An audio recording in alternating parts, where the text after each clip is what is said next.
Welcome to this week's WAC Fast Break Extra. I'm Kendra Sheehan. Today we have a guest joining from Stephenville, Texas. It's the senior guard, Jakoriah Long.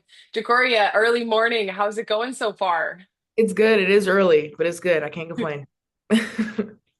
This is a team that last year won their first ever postseason tournament game in WAC Vegas, and now we're less than a month away from that time again. Why is this team a team that can really make a run when you guys hit Vegas in March?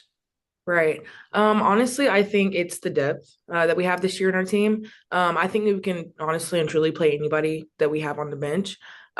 We all trust each other. I just feel like the chemistry that we have with this year's team is outstanding. It's amazing. So I really feel like if it, came down to it, which I really think that good teams that can really go that far, you can really get into your bench for real. And I think that's what we can do this year. How did this team develop that strong chemistry? Is that just coming from last year and a lot of you guys sticking together and having so many returners back this year? Right. I do think that plays a huge part, honestly. As many people that were here last year has coming back this year to help like lead the team. But then I also think it plays a huge role that those girls that have came in and didn't know us, they were kind of, I don't know, it wasn't hard to kind of like mesh. It's just good people. We all just came together. The chemistry was we clicked like this as soon as we got here during the summer. These are girls that are willing to like learn and willing to want to be a part of a program and change something here at Tarleton. And so I think that's just an amazing thing to have in a group. And so yeah, I think the chemistry was easy. It came as soon as we all met each other. So it's pretty awesome.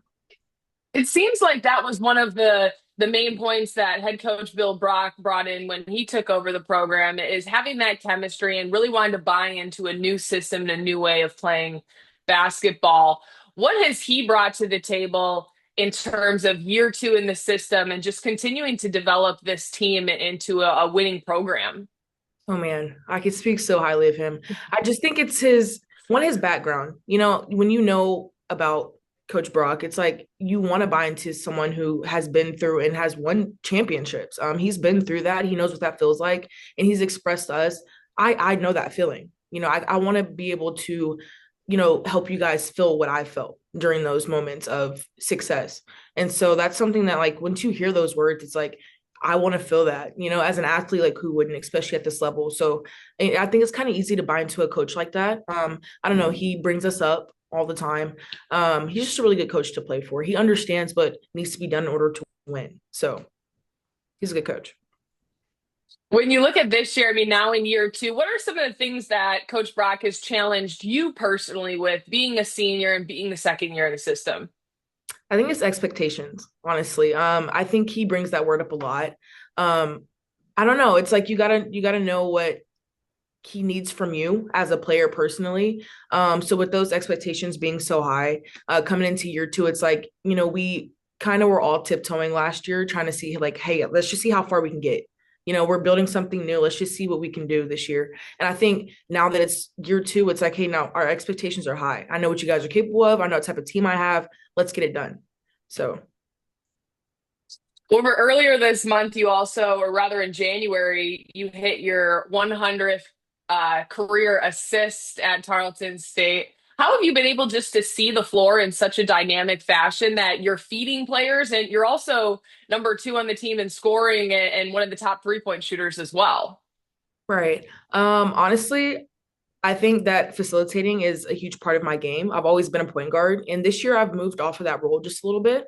But when I do have the balls in my hand or the ball in my hand, when we're moving the ball around the court or whatever it is, I'm at the two guard now. So when the ball is in my hand, it's kind of just natural to, if I see somebody open, if I'm driving and I know I have an opportunity to kick or somebody takes my drive away, I don't know. I just feel like it's really easy and it comes natural to me, kind of just dish the ball to my teammates. I also know that we have really good scorers on the team as well and really good 3-point shooters outside of myself. So I think it's pretty easy. It comes naturally to me to just kind of move the ball around and get it to my teammates. So How easy was it for you to switch from the point guard over to the two guard? Did it take a little bit or kind of seem more natural once it was a position that Coach Brock puts you in?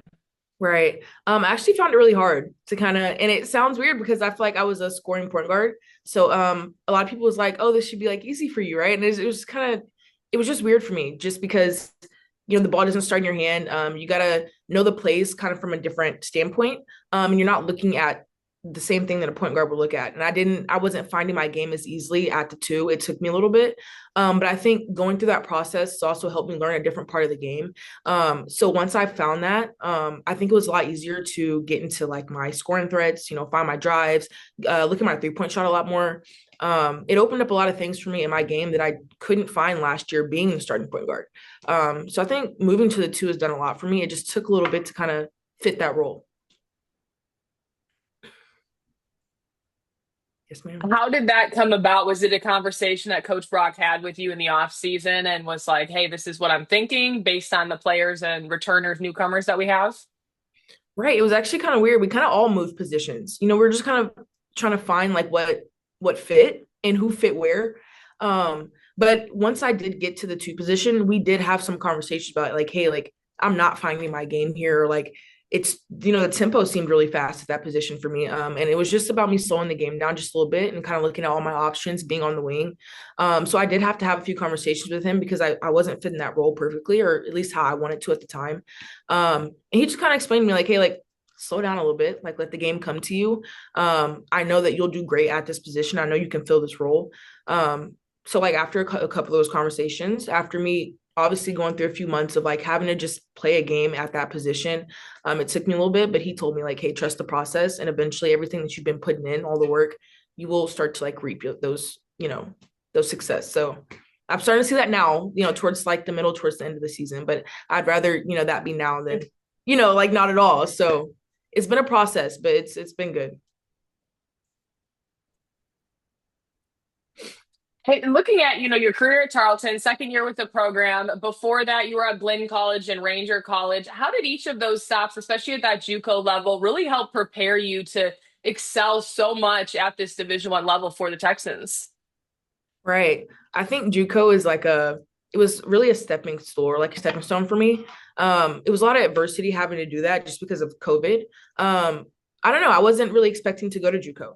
And when you hear those words, it's kind of like, no, like who wants to go to JUCO, but I learned a lot in JUCO. A lot of the best athletes come out of JUCO, and I had to learn a lot, in that process as well. I think Ranger was just really like a stopping point for me. Just going through COVID and stuff like that, it was like kind of really hard, and I kind of just had to throw myself somewhere if I wanted to continue to play the sport. And then after that, I got recruited by Blinn, and who I didn't know Blinn was this high level JUCO either. So I went to go play for a coach that was, he was pretty strict, and he had his rules, and it was like a program where it was ran through a coach, and that was the first time I've had to like learn to actually play for a program where it's like players don't just play. We have a style here. So I think Blinn taught me a lot as well. It was a lot of competition there. I even saw Coach Brock at MCC. We played them girls a few times. So I think it also taught me how to compete. I'm so sorry. Sensor lights. Sorry about that. It taught me how to compete at a high level. I got to meet a lot of great coaches, including Coach Brock, and I think that's actually how we met. So I don't know. It was a good run for me at JUCO, and I think it prepared me a lot for the kind of level of basketball that we're playing now. So And I mean, time management skills. We always talk about the story of how you were a part of had a scholarship to be on the cheerleading team as well. So participating in both sports at the JUCO level and with your studies, how were you able to keep up with everything and continue chasing this dream and landing you at Tarleton State? right, it was hard. I don't think I got to experience a lot of things in like JUCO or college at all, that a lot of kids got to, just because I was trying to make two practices and I was traveling with the cheer team and the basketball team. So my weekends didn't look like most college students, which was fine to me. I really enjoyed cheering. I made that choice to give up everything that maybe every other college student who isn't in a collegiate sport. I made that choice to give that stuff up. So I don't know, it wasn't a hard choice for me. Time management was actually pretty easy once I decided, hey, like I'm not gonna have time to go out this weekend. I'm not gonna have time to go home to see my family. I'm not, I decided to give that stuff up. So it was pretty easy for me time management wise. It did come to a time where basketball and cheer did click, like they were kind of intertwining, and it was like, hey, like you're on a scholarship for cheer. And so that decision was hard for me because my heart was with basketball, but then at the same time, like I decided to do cheer as well. So that became hard at times, which is why I ended up having to make the decision I made to just stick with basketball fully. But other than that, I think I did pretty good with like trying to manage cheer and basketball and in my studies and stuff like that. Both programs, you have to do study hall. So I don't think the scholars part was really hard because I had to be in study hall for both of those sports. But other than that, I think I did pretty good. Pretty good. I mean, a crazy busy schedule and a super mature mindset as well coming into college. When you look at this year now and you have a little bit maybe more time and you're not doing both, what are some of your favorite activities to do outside of basketball in Stephenville to bond with your teammates or just, take a break from the game for a minute? Right. This might sound a little corny, but we love to do karaoke night. So honestly, we just bring all the girls to like an apartment or to somebody's dorm and we'll put on some music and we'll just sing. And nobody on the team can sing, so it's kind of weird, but we all like to get together and just laugh and just have really good moments together. We've also went to the movies a few times.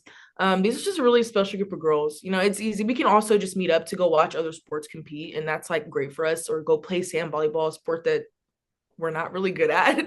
But it's kind of fun for us to just get out of our comfort zone, and we like to do those things together. So when we do have free time, we do like to come together and do something kind of corny, but it's fun to us. So, What's the go-to karaoke song? oh man, probably Beyonce or Rihanna for me personally, or we can throw in some Giveon, But the group has like our taste in music. It's a large scale, so it can go from Taylor Swift to like Beyonce, and it's just it's that range and whatever fills in between that. So yeah. Sounds like a lot of fun. As you look at, the weekend ahead, you're hosting UT Arlington, a big matchup in terms of the WAC standings. What has been the focus of this week in order to be able to come out of that one with a win? Right. I think it's honestly to just learn from the first game. I feel like every loss is a lesson, and Coach Brock's also preached that to us as well. So we just got to take the things that we didn't do well the first time playing them and really capitalize on those this game, and this just continue to play how we've been playing this second part of the ending of our. I don't know. I just feel like we know what we need to do to win a game like that.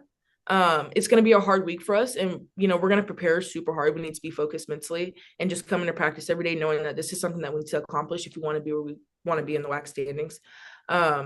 So I don't know, it's going to be a pretty tough week this week, but I think we can get it done. And so yeah, we got a week to prepare. Well, best of luck to you this weekend. Should be an exciting matchup. The Texans hosting the Mavericks this Saturday. It's a 2 p.m. Central Time start on ESPN Plus.